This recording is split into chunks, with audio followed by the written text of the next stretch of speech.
जुना राजवाडा पोलीस ठाण्याच्या हद्दीत गेल्या वर्षभरात सण उत्सव आणि गर्दीच्या वेळी चोरट्यांनी लंपास केलेले सुमारे 9,20,000 रुपये किमतीचे 72 अँड्रॉइड मोबाईल हँडसेट आज संबंधित मूळ मालकांना परत देण्यात आलेत। शहर पोलीस उपअधीक्षक अजित टिके आणि पोलीस निरीक्षक संजीव झाडे यांच्या उपस्थितीत 72 मोबाईल संच मूळ मालकांना परत देण्यात आले। गेल्या वर्षभरात जुना राजवाडा पोलीस ठाण्याच्या हद्दीतून गणेशोत्सव, नवरात्री, दसरा, दिवाळी आणि करवीर निवासिनी अंबाबाई रथोत्सवावेळी गर्दीचा फायदा घेत चोरट्यांनी लोकांचे किमती मोबाईल संच लंपास केले होते। या प्रकरणी लोकांनी केलेल्या तक्रारीनुसार जुना राजवाडा पोलिसात अज्ञातांविरोधात गुन्हा दाखल करण्यात आला होता।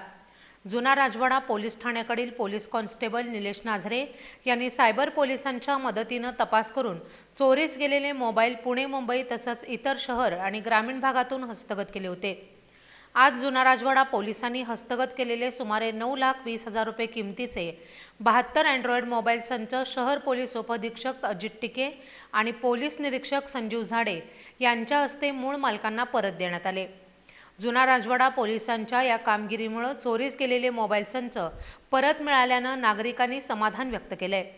चोरीला गेलेले मोबाईल संच शोधून काढण्यात जुना राजवाडा पोलीस ठाण्याकडील गुन्हे शोध पथकाचे पोलीस उपनिरीक्षक संतोष गळवे, पोलीस अंमलदार निलेश नाझरे, प्रशांत घोलप, सागर डोंगरे, सतीश भामरे, अमर पाटील, प्रशांत पांडव, प्रवीण सावंत, संदीप माने, वैभव खोत, मोहन लगारे यांनी या कारवाईमध्ये सहभाग घेतलाय।